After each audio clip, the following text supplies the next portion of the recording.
Cut loss. Denger dua kata ini aja rasanya udah kayak ngakuin kegagalan ya kan? Rasanya tuh sakit, kayak tanda kita menyerah. Tapi, gimana kalau saya bilang, cara kita mandang cut loss selama ini, itu salah total. Gimana kalau cut loss itu sebenarnya adalah sebuah kemenangan, bukan kekalahan? Coba deh kita resapi kalimat ini bareng-bareng. Soalnya ini benar-benar mengubah segalanya. Jadi, lupakan dulu soal rugi 5% atau 10%. Pertanyaan yang jauh lebih penting itu adalah, di titik mana rencana saya terbukti salah? Oke, kita mulai dari sini ya. Ayo kita geser fokus kita sama-sama. Buang dulu deh angka-angka presentasi yang kaku itu. Yang mau kita bangun sekarang adalah pola pikir baru yang dasarnya itu rencana, bukan rasa takut. Konsepnya tuh sebenarnya simpel banget, tapi kuatnya luar biasa. Gini deh, anggap aja entry atau pas Anda beli saham, itu terjadi karena Anda punya alasan kan?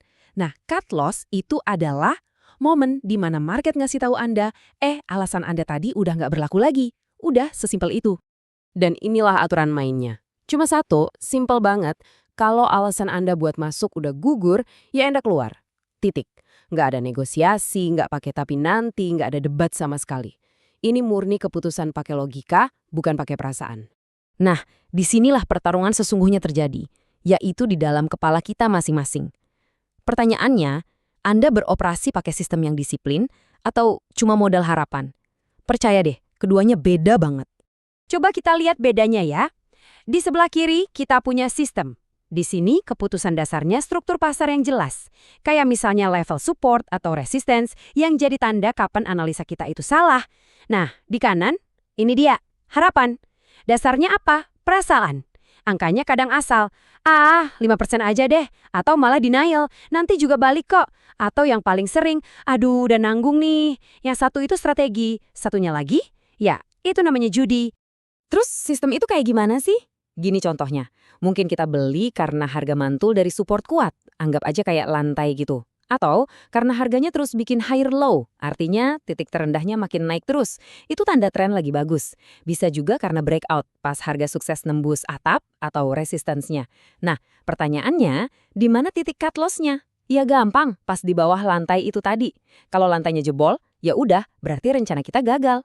Oke, biar lebih kebayang, kita lihat contoh langsung ya. Bayangin nih, Anda beli di harga 1020. Alasannya apa? Karena Anda lihat ada lantai atau support kuat di level 1000. Rencana Anda simple, harga bakal mantul dari 1000 terus naik.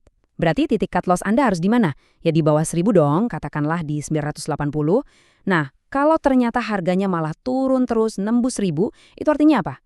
Artinya alasan Anda buat beli tadi udah nggak valid, lantainya jebol, rencana batal. Ya sudah, Anda keluar, sesimpel itu. Nah, tentu aja ya pola pikir ini berlaku buat semua. Tapi cara pakainya harus disesuaikan.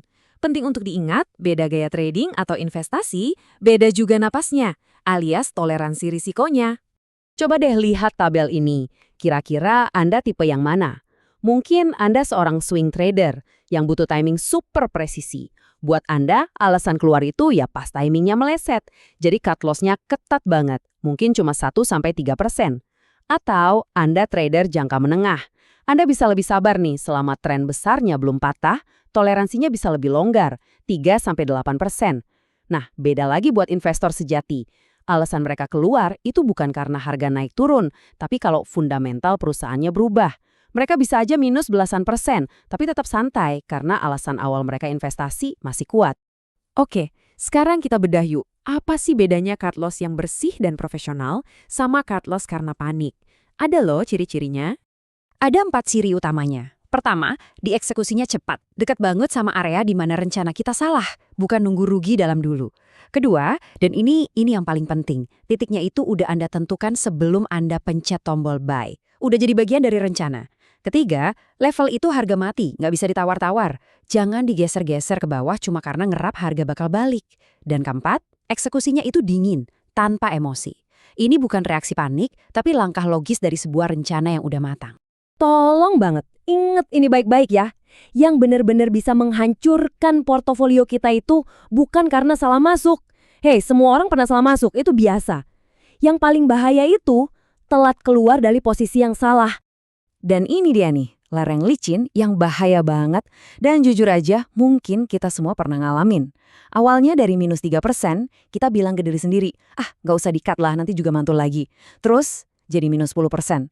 Pikiran kita berubah, waduh, udah nanggung banget nih kalau dijual sekarang. Sampai akhirnya, di minus 20% kita pasrah dan bilang, yaudahlah, anggap aja jadi investor dadakan di saham ini. Nah ini resep pasti menuju bencana. Oke, setelah kita ngobrolin semua ini, gimana caranya biar bisa disiplin? Sebenarnya kuncinya itu bisa disederhanakan jadi satu langkah aja. Satu pertanyaan kunci. Coba deh, mulai sekarang jadikan ini ritual. Sebelum jari Anda benar-benar mencet tombol buy, stop dulu sebentar. Dan Anda kudu, wajib bisa jawab satu pertanyaan ini dengan tegas dan jelas. Kalau analisa saya ini ternyata salah, di mana saya harus keluar? Pertanyaan sesimpel ini, tapi dampaknya luar biasa. Ini memaksa Anda untuk merencanakan skenario terburuk sebelum Anda masuk. Ini memaksa Anda siapin pintu darurat. Dan aturannya sama simpelnya. Kalau Anda nggak bisa jawab pertanyaan tadi dengan spesifik, dengan angka yang jelas, ya jangan masuk. Udah, gitu aja. Ini adalah filter disiplin paling ampuh yang bisa Anda punya.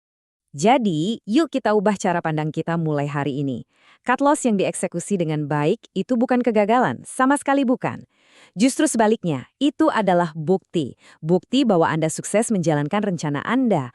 Anda berhasil melindungi modal Anda dari kerugian yang lebih besar. Dan itu adalah sebuah kemenangan.